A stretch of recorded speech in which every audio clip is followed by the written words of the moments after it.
Alam mo ba na may eroplano ang Amerika na kayang pumasok sa kalangitan ng kalaban, magbagsak ng bomba, at makalabas ng hindi man lang namamalayan?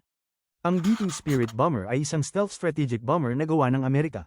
Isa ito sa pinaka-advanced na eroplano sa buong mundo. Kayang lumipad ng libu-libong kilometro at magdala ng nuclear at smart bombs. Kaya nitong magdala ng 18 toneladang bomba, kabilang na ang mga bunker busters na kayang sirain ng mga underground facilities. May stealth coating nito na halos imposibleng makita sa radar.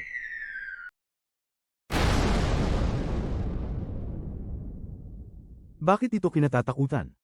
Sinasabing kahit ang pinaka-advanced na air defense system sa mundo, hirap makita ang B-2. Isipin mo, lumilipad ito ng gabi, walang tunog, tapos biglang, boom, wala na ang target. Kumpirmado mismo mula kay dating US President Donald Trump. Ginamit ng Amerika ang B-2 Spirit Bomber sa isang lihim na operasyon para sirain ang isang nuclear facility sa Iran. Ang target, isang pasilidad sa ilalim ng lupa kung saan pinaniniwala ang gumagawa ng enriched uranium ang Iran, mahalagang sangkap sa paggawa ng nuclear weapon.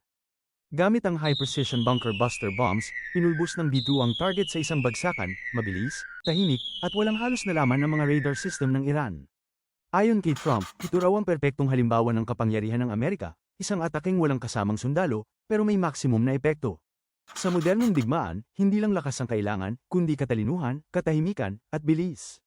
At iyan ang lahat ng meron sa B-2 Spirit Bomber.